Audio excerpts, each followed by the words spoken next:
Des appartements détruits, une résidence interdite d'accès, une centaine de locataires expulsés manu militari. C'est le décor de l'histoire hallucinante que nous vous proposons tout de suite. Restez avec nous. Ève Bartoli vous révèle les coulisses d'un véritable scandale. Jeudi 22 mars 2007, rédaction de Sans aucun doute. Un mail attire l'attention de notre journaliste. Plusieurs personnes auraient été expulsées illégalement de leur logement. Ève Bartoli contacte immédiatement un des témoins. Au fur et à mesure de notre enquête, les faits se précisent, ils seraient d'une extrême gravité. En plus des expulsions, il y aurait des violations de domicile, des violences et des menaces de mort. Réalité ou fiction, difficile de se forger une opinion au téléphone.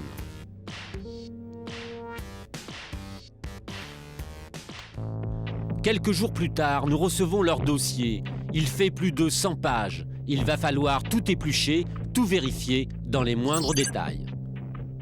Jeudi 28 mars, 17h, plus de doute, nos témoins n'ont pas menti. Leur histoire est digne d'une fiction, mais elle est bien réelle. Plus de temps à perdre, nous décidons de leur venir en aide et de nous rendre sur place. Vendredi 30 mars, 7h du matin, notre journaliste arrive à l'aéroport d'Orly-Ouest à Paris. Embarquement immédiat. Direction le sud de la France. Une heure plus tard, la voilà arrivée à destination. Aéroport Nice-Côte d'Azur. Une voiture l'attend sur place. Elle a rendez-vous avec Jérémy, Nadia et les autres expulsés à une cinquantaine de kilomètres de là.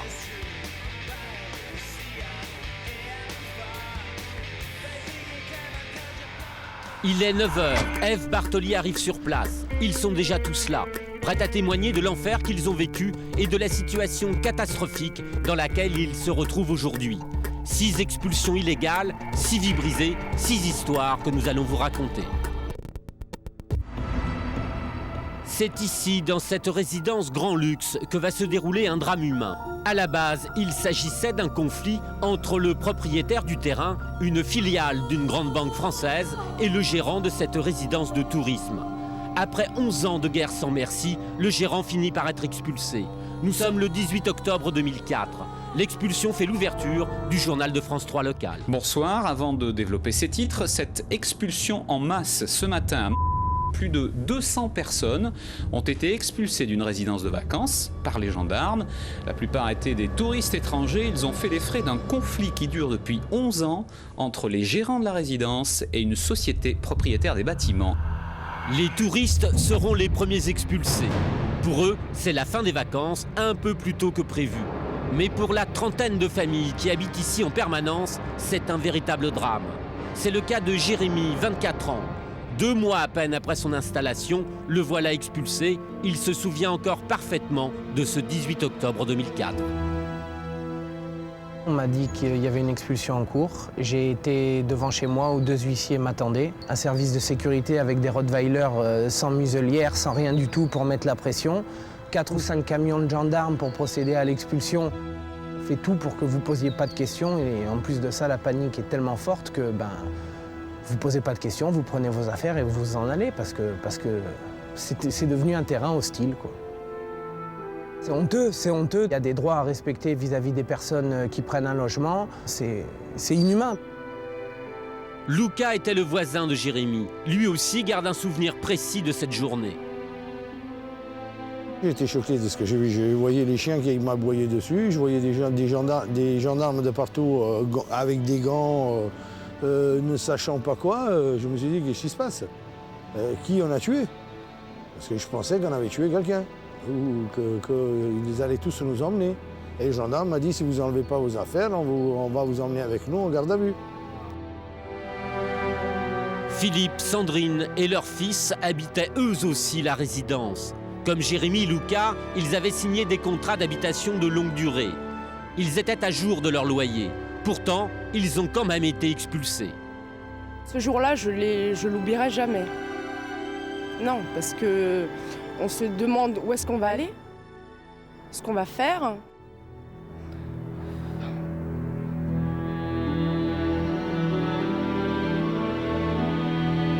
On se voit à la rue. On se voit à la rue. Tout simplement, vous vouliez que j'aille où avec mon fils?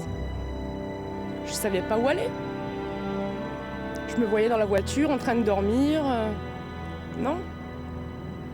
Parce qu'en plus, ici, pour trouver quelque chose où habiter, je savais pas où j'étais. Je savais plus où j'étais. Voilà, tout simplement. Et c'est vrai que même par rapport à maintenant, je l'oublierai pas ce moment-là. Ça, c'est une chose qu'on ne peut pas oublier et qu'on ne pourra jamais me l'acheter, quoi, en fait. Non. C'est impardonnable.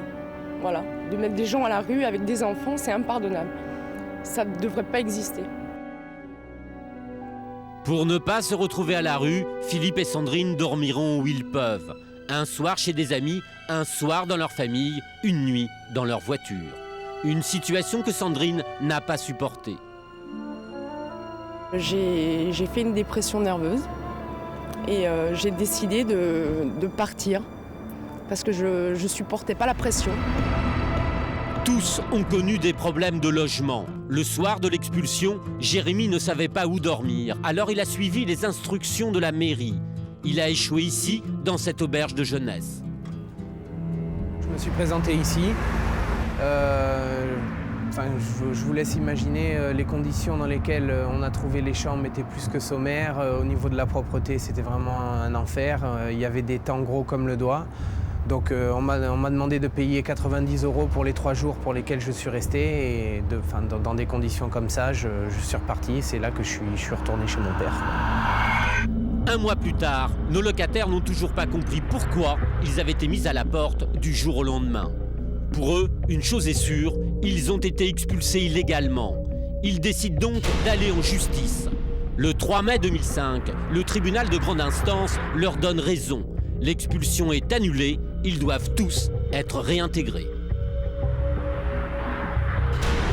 La première réaction, c'est une réaction de joie parce qu'on se dit qu'enfin la justice a fait son travail. On se dit que le combat qu'on a essayé de mener était juste.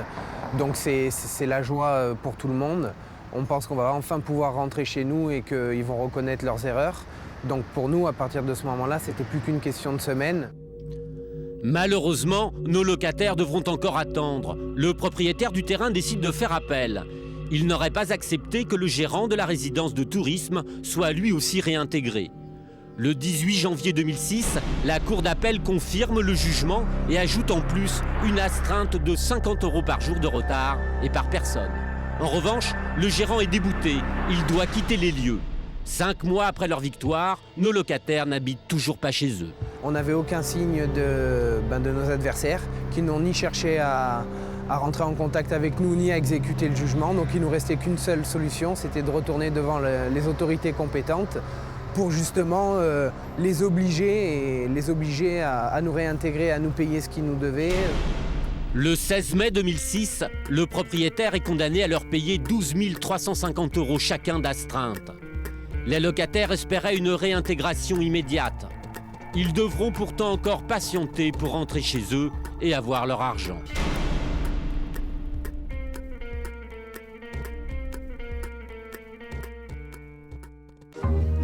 Le 1er août 2006, après 2 ans de galère, nos locataires peuvent enfin rentrer chez eux. Vraiment un gros soulagement, un plaisir, et on se dit que ça va découler sur quelque chose de positif à la fin.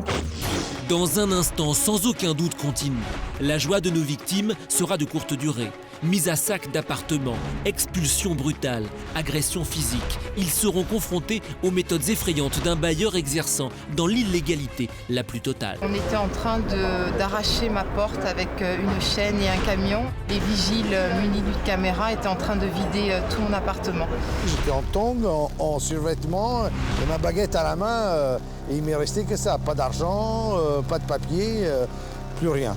Plus rien du tout. Qui se cache derrière de telles pratiques? Quel but poursuivent ces individus? Nos journalistes tâcheront d'élucider le mystère. Une enquête haletante, émaillée de rebondissements. J'ai des dossiers médicaux à récupérer, je peux les récupérer? Non, on ne peut plus rentrer. Ah mais pourquoi? Parce que c'est comme ça. Ne manquez pas la suite de cet incroyable document après la pause, dans Sans aucun doute sur TF1.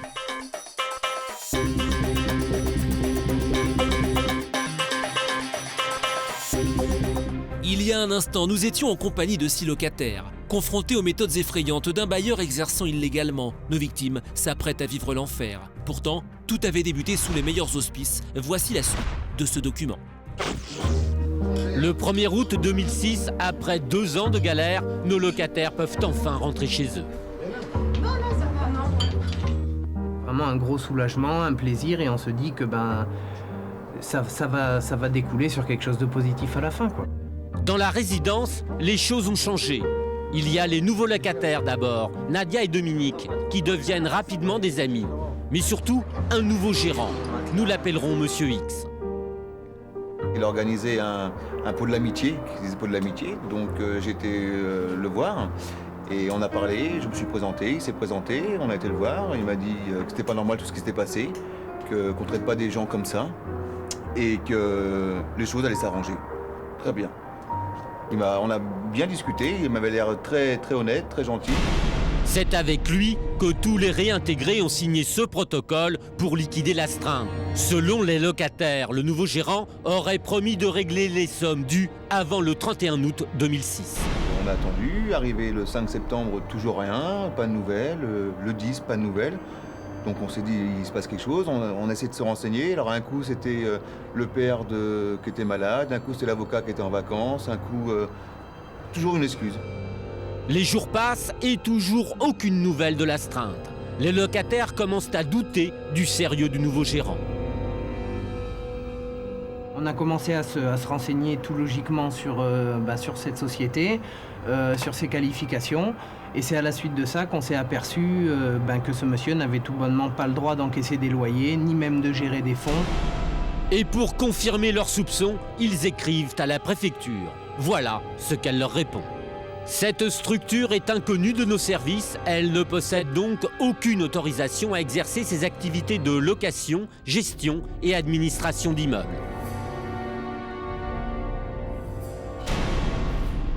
Plus question de payer les loyers au nouveau gérant. Les locataires le consigneront désormais sur leur compte. Cette décision aurait entraîné les foudres de Monsieur X. Son service de sécurité, composé de 8 gros bras, se serait occupé des représailles. Plus question d'entrer chez soi quand on veut. Selon Nadia, le service d'ordre aurait instauré de nouvelles règles. Avant, on avait des bips qui nous permettaient de rentrer et de sortir comme on voulait, donc tous les bips ont été supprimés. C'est eux qui décidaient de quand on pouvait sortir ou pas. On pouvait rester un quart d'heure à attendre devant le portail ou 20 minutes, ça dépendait si on avait des différends ou pas avec le nouveau gérant de la résidence. On est rentré dans l'irréel, ne plus pouvoir sortir comme on voulait, ne plus pouvoir taper un code de portail parce qu'on n'avait pas le droit de l'avoir. Je me suis dit quand même, ils veulent créer une ambiance, une atmosphère quand même assez malsaine, quelque chose où on se sente prisonnier et qu'on ait envie vite de partir. Partir, hors de question pour Nadia. Malgré la peur, elle décide de rester habiter la résidence avec sa fille. Au mois d'octobre 2006, Nadia part tranquillement en vacances. Elle reçoit un appel de sa voisine. Elle est complètement paniquée. Ma voisine m'a appelée et elle m'a dit qu'on était en train d'arracher ma porte avec une chaîne et un camion et que les vigiles munis d'une caméra étaient en train de vider tout mon appartement. Donc ma première réaction a été que je me suis effondrée en sanglots parce que j'étais impuissante et loin de mon appartement. J'ai appelé la gendarmerie pour leur dire qu'on était en train de vider mon appartement et on m'a dit qu'ils ne pouvaient rien faire. Voilà. Un voisin, Monsieur Isker, assiste impuissant à la scène. Sa seule arme, son téléphone portable avec lequel il a enregistré ses images. Il s'agirait des affaires personnelles de Nadia. Les gardiens seraient en train de les déménager, et ce, sans aucune décision de justice. Une partie de ces effets serait même stockée dans cette poubelle. Au passage, le service d'ordre en aurait même profité pour se servir. Apparemment, ça ne gênerait personne, même pas la compagne de Monsieur X, ici, à l'image. Le camion est bondé, il quitte le hameau pour une destination inconnue. Nadia ne reverra jamais ses affaires. À son retour de vacances, les membres de la sécurité refuseront l'entrée du hameau à Nadia. Avec sa fille de 6 ans, elle se retrouvera seule à l'hôtel. Le lendemain, Nadia ira porter plainte. Après Nadia, c'est au tour de Luca. Ce jour-là, il a invité Jérémy à venir déjeuner chez lui. Il manque du pain pour le repas, Luca part en chercher. Grave erreur. La sécurité, le voyant partir, aurait décidé de vider également son appartement. Jérémy est là, mais qu'importe. Ils sont arrivés à 2. À la suite de ça, il y en a 3 autres qui sont arrivés par les côtés. Donc j'ai essayé de résister à leur entrée. C'est là qu'il y en a 3 qui m'ont plaqué, qui m'ont attrapé 2 par les bras et qui m'ont poussé. J'ai trébuché, je suis tombé par terre contre la table. Et c'est à ce moment-là que les autres sont rentrés, ont commencé à casser ce qu'il y avait à l'intérieur de la maison, à coups de pied dans l'armoire. 2 autres qui sont montés au premier étage pour commencer à descendre les cartons, à vider l'appartement. Je ne pouvais pas me défendre, je veux dire, ils étaient 6 contre moi. À la moindre occasion, si j'avais montré plus de résistance, je craignais pour mon intégrité, tout simplement. C'est-à-dire que j'étais obligé de les laisser faire. À son retour, Luca n'aurait pas pu accéder à son domicile.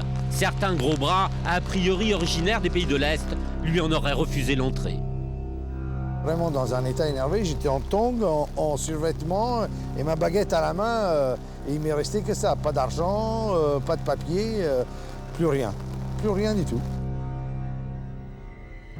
Plus rien du tout, comme dans son appartement. Par précaution, Luca avait pris des photos de l'intérieur de chez lui. Comme vous pouvez le constater, il était entièrement meublé. Après le passage du service d'ordre, voilà le résultat. L'intérieur est totalement vide, il n'y a plus d'électricité ni chauffage. Luca portera plainte pour violation de domicile. À la résidence, la peur s'installe. Les quelques locataires encore présents sur place redouteraient les expulsions. Dominique décide donc de mettre en place un système de garde de son domicile. Quand elle part travailler, c'est sa fille de 15 ans qui prend le relais. On a pensé qu'on était sur la liste et que notre tour allait arriver. Donc ma fille, quand moi je m'absentais, ma fille restait à l'appartement et elle avait mis une bombe insecticide près de la porte d'entrée et un bâton au cas où les viendraient dévaliser la maison, la sortiraient de force. Quelqu'un venait à la porte pour demander un renseignement, on ne savait pas qui c'était, on avait peur d'ouvrir, c'était tout et n'importe quoi. Donc on était tout le temps dans l'angoisse. Son logement sera épargné, pour l'instant en tout cas. En revanche, celui de son voisin n'aurait pas eu la même chance. J'étais en congé, j'ai entendu la petite voisine qui a 5 ans arriver en courant. Et elle n'arrivait plus à parler en fait. Elle me disait, il y a les qui cassent l'appartement, Donc comme moi j'étais seule, je lui dis, écoute, tu te mets là, tu bouges pas, tu regardes la télé. Dominique se rend sur place. Voilà ce à quoi elle a assisté. Les images que vous voyez ont été filmées par un voisin. Les médicaments, tous les médicaments. Étendue au sol, la voisine, à quelques mètres d'elle, un couffin avec à l'intérieur son enfant de 2 mois à peine. La maison serait cernée par le service d'ordre. Il serait en train de tout vider.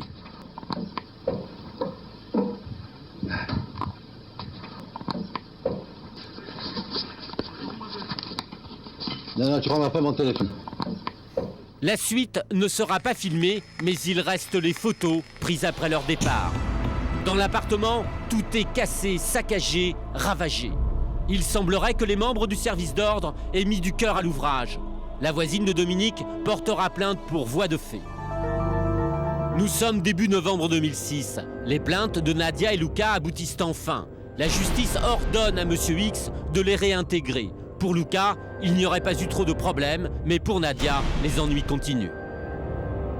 Lorsque je me suis représentée donc devant le portail du hameau suite à ma réintégration, je suis arrivée donc avec le huissier. Il m'a accompagnée jusqu'à mon domicile et là, je n'ai pas pu rentrer parce que 2 planches et des boulons étaient fixés au mur qui m'empêchaient donc de rentrer à l'intérieur de mon appartement.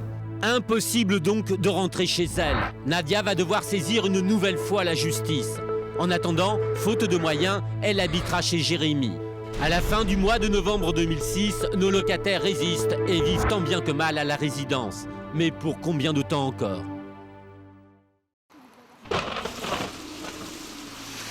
Les 2 et 3 décembre 2006, des pluies torrentielles s'abattent sur le sud de la France. Une partie de la résidence est inondée. Par sécurité, EDF se rend sur place et constate qu'il est inutile de couper l'alimentation du domaine. Les disjoncteurs individuels feront le nécessaire en cas de mise à l'eau. Mais ce ne serait pas l'avis de M. X. Il aurait quand même décidé de couper l'électricité. Pour moi, la coupure d'électricité était totalement injustifiée, dans le sens où quand il y a eu l'inondation, je me trouvais chez moi. Je n'ai eu aucune goutte d'eau à l'intérieur de chez moi. Tout mon système électrique fonctionnait parfaitement normalement. Donc la seule dégradation qu'il y a eu et le seul danger, il provient de leur propre chef, parce que c'est eux-mêmes qui ont arraché les fusibles et sectionné à la pince le bas des fils du compteur électrique. Effectivement, les huissiers constateront que dans plusieurs logements, les fusibles ont été enlevés et les câbles des compteurs sectionnés. Un des locataires a réussi à prendre des photos de ces sabotages. Des personnes non identifiées seraient en train de trafiquer les installations électriques. Du coup, l'ensemble de la résidence est plongé dans le noir le plus total. Pour Dominique, c'est l'incompréhension. On s'aperçoit qu'ils ont coupé l'électricité à tout le monde, sauf à la réception où il y avait 60 cm d'eau. Et c'est là où il y avait le plus d'eau. Et là, ils ont gardé l'électricité. Donc là, on se pose des questions. On se demande pourquoi ils avaient l'électricité. Alors que 2 mètres plus haut, il n'y a jamais eu d'eau, il n'y avait pas d'électricité. Sans électricité et donc sans chauffage. Dans l'appartement, il fait à peine 8 degrés. Des conditions de vie jugées indignes par Dominique et sa fille de 15 ans. En plein hiver, on ne coupe pas l'électricité, on est des êtres humains. Même nos propres animaux, quand il fait froid, on les rentre à la maison, quoi. C'est pas humain ce qu'ils ont fait, quelque part. Même quand il fait 5-6 degrés, si on a un chat ou un chien qui veut rentrer, on le fait rentrer, quoi. On le fait rentrer au chaud. Donc c'était vraiment dégradant ce qu'ils nous ont fait. Mais la soirée a été surtout difficile à vivre pour Sandrine. Ce soir-là, le service de sécurité aurait refusé l'accès de la résidence à son compagnon. C'est donc seule, avec son fils de 6 ans, qu'elle doit affronter cette première nuit sans électricité. Ce soir-là, c'était froid, humide. On peut même pas décrire une soirée comme ça parce qu'on se l'imagine pas. On peut pas se l'imaginer toute seule dans le noir avec son fils en pleurs, qui me dit « Maman, j'ai froid. Maman, qu'est-ce qui se passe ?» Moi, je peux pas me fondre en larmes. Je peux pas parce que c'est mon fils et si je fonds en larmes, je pourrais pas tenir.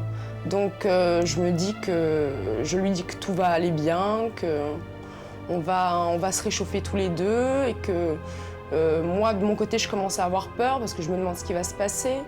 Je sais pas comment ça va se terminer, si on va venir me chercher, si on va me sortir de force en me disant « ben non, tout est fini, on va prendre les affaires et on va les jeter dehors ». Alors qu'en plein mois de décembre, c'est inimaginable de faire ça. Après 2 nuits dans ces conditions, Sandrine, Philippe et leur fils, Dominique et sa fille, Luca et Nadia, tous décident de quitter la résidence. Seul, Jérémy tient bon et reste sur place. Mais Monsieur X aurait plus d'un tour dans son sac. Il commande 2 rapports à l'APAV. Selon cet organisme, le hameau présente un danger immédiat pour les personnes. Le 23 février 2007, le maire se range derrière ses arguments.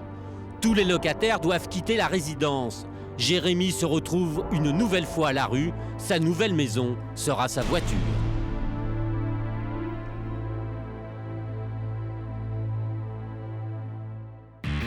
Luca, Philippe, Jérémy, Dominique, Sandrine et Nadia, tous se demandent pourquoi le propriétaire du terrain a cherché à les expulser. Philippe et Nadia croient connaître la réponse. Ah, c'est une affaire de sous, d'argent, ça c'est clair et net pour moi. Hein. Ils veulent nous faire partir du site parce qu'ils veulent le vendre et on est dessus, donc on dérange. En effet, le propriétaire ne s'en est jamais caché. Il souhaiterait vendre le terrain, un terrain qui serait estimé à plus de 11 millions d'euros. La présence des locataires compromettrait ce projet. C'est pour cela qu'il tenterait de les expulser par tous les moyens. Malgré la trentaine de plaintes déposées par les locataires pour voie de fait, violation de domicile, il n'y aurait eu aucune réponse des services compétents. Premier mis en cause par les locataires, les forces publiques. Et les forces publiques nous disaient que c'était une résidence hôtelière et qu'ils ne pouvaient pas intervenir, que dans une résidence hôtelière, on pouvait voler, on pouvait agresser les gens et eux, ils ne pouvaient pas intervenir. Jérémy pointe du doigt l'inaction du maire. Monsieur le maire a été joint à plusieurs reprises par différentes personnes de notre groupe pour l'alarmer sur ce qui se passait au hameau des concernant les expulsions et tout ce qui se passait par l'intermédiaire de sa secrétaire, mais il n'a jamais donné suite ni même essayé de nous recontacter ou d'envoyer une patrouille de police pour voir ce qu'il y avait alors que c'est le représentant de la commune, quoi. Donc il nous a complètement abandonnés. Dominique s'étonne de l'absence de réaction du préfet et du procureur. Oui, depuis le mois d'octobre, j'ai écrit plusieurs fois au procureur, au préfet, pour lui signaler ce qui se passait. Le dernier courrier a été fait par recommandé, avec accusé de réception, et je n'ai jamais reçu de réponse. Mais les plus grosses interrogations des locataires concernent Monsieur X et la société de sécurité. Qui sont les gardes? L'huissier des locataires a tenté de le savoir. Il a reçu une fin de non-recevoir. Les agents de sécurité sont-ils en règle? De quelle nationalité sont-ils? Toutes ces questions restent en suspens. En revanche, Dominique a réussi à glaner des informations sur Monsieur X. Elle a mené sa petite enquête. Je me suis aperçue par un numéro de fax que si je demandais le nom de la société de ce numéro de fax, je tombais sur une autre société, une société qui ne nous concernait pas. Quand j'ai regardé le nom de cette société, c'était le même dirigeant, donc domicilié à la même adresse aussi. Donc j'ai supposé qu'il avait deux sociétés. Après j'ai continué à chercher, j'ai vu 3 sociétés, dont 2 sociétés étaient domiciliées à la même adresse et des sociétés qui n'avaient jamais déposé de compte. Aucun compte déposé et une même adresse. Il n'en faut pas plus pour alerter Dominique. Elle décide de se rendre sur place pour demander des explications à Monsieur X. Elle est équipée d'une caméra cachée. C'est ici, derrière cette simple porte. Malheureusement, Dominique ne trouvera personne sur place. Le lendemain matin, Dominique apprend par la presse que l'arrêté d'évacuation est partiellement suspendu. Plus rien ne l'empêcherait de rentrer chez elle. Mais avant d'y retourner, elle tient à ce que nous filmions les entrées et les sorties de la résidence. Selon elle, les déménagements des appartements ne seraient pas terminés. Nous voilà avec une vue imprenable du site. À peine installé, un camion attire notre attention. Il s'arrête, les conducteurs descendent, jettent quelques objets dans la poubelle, puis rentrent à l'intérieur. Pendant plus d'une demi-heure, ils vont décharger, puis recharger des affaires. À qui appartiennent-elles? Que vont-elles devenir? Difficile de savoir. Accompagné de Jérémy, Dominique part demander des comptes aux agents de sécurité, mais surtout à Monsieur X. Ils sont équipés d'une caméra cachée. À leur arrivée, un membre de la sécurité se précipite avec une matraque à la main.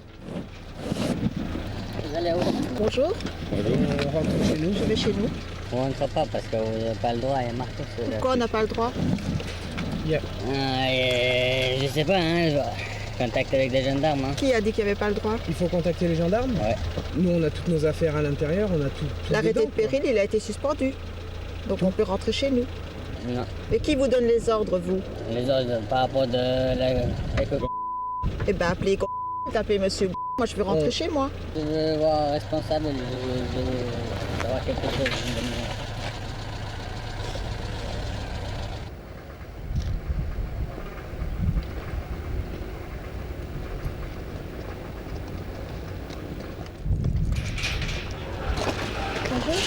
Bonjour. Pardon. On voulait voir avec ces messieurs pour pouvoir rentrer chez nous, prendre nos affaires qu'on a dans nos maisons et nos machins. Suite à l'arrêté qui a été levé. Ben, l'arrêté de péril a été suspendu. Non, on ne peut plus rentrer. Ah mais pourquoi? Parce que c'est comme ça. Avant on ne pouvait pas rentrer parce qu'il n'y avait pas d'électricité, que c'était dangereux. Maintenant on ne peut plus rentrer. Non, Comment est-ce que je fais pour prendre les objets personnels de ma fille? il n'y a plus rien. Comment il n'y a plus rien? Sur la colonne Tout a été, vandalisé? Oui, ben j'ai des dossiers médicaux à récupérer, je peux les récupérer. Vous savez qu'on a toutes nos affaires à l'intérieur, moi y compris, j'ai tout du jour où vous avez fermé la grille, j'ai tout à l'intérieur. De toute façon, ceux qui ont resté, ils ont tout pris, ils ont tout pillé. Qui a tout pris? Tous les derniers qui sont restés. La fois passée, je suis passée, il y avait tous mes meubles encore. Non, il n'y a rien, c'est pas vrai. Comment? Il n'y a rien. Il n'y a plus rien. Je peux aller voir s'il n'y a pas encore un dossier qui... Vous ne laissez pas entrer. Il n'y a plus rien, il n'y a plus de fenêtres, ils ont tout explosé. Qui ça, ils ont tout explosé? Je sais pas, vous savez, je... Vous avez des gardes, on ne peut même pas entrer, donc je suppose qu'ils ont surveillé les appartements. Il y en a qui sont bien... les derniers jours, quand il y a des inondations, ils ont tout pillé. c'est fait. Ben non, les derniers jours, moi j'étais encore là. Je suis encore venue en janvier, il y avait encore mes meubles en janvier. Et mes objets personnels sont où? Et monsieur ne peut pas le joindre. Mes objets personnels, il n'y avait rien du tout? Bien, on s'en va. Tu vas nous joindre et ce serait bien qu'on puisse quand même voir.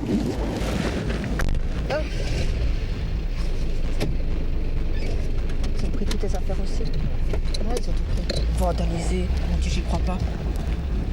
Attends, t'as pas quelque chose à jeter? Avant de partir, Jérémy et Dominique jettent un coup d'œil dans la poubelle. Et là, c'est la surprise. Il n'y a rien à toi là dans la poubelle?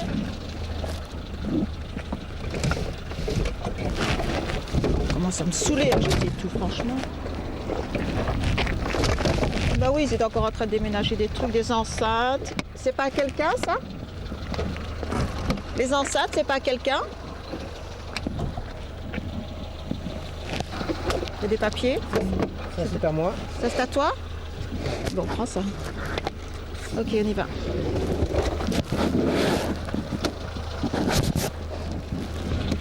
Ok.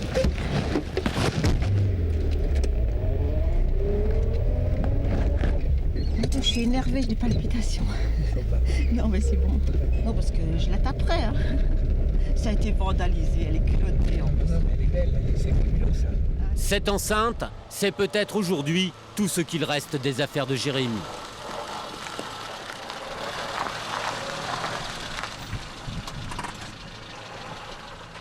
Commence à y en avoir marre que justice soit faite quand il y a des décisions de justice qui sont prises, qu'elles soient appliquées, et si on nous les refuse, qu'on nous aide à les appliquer.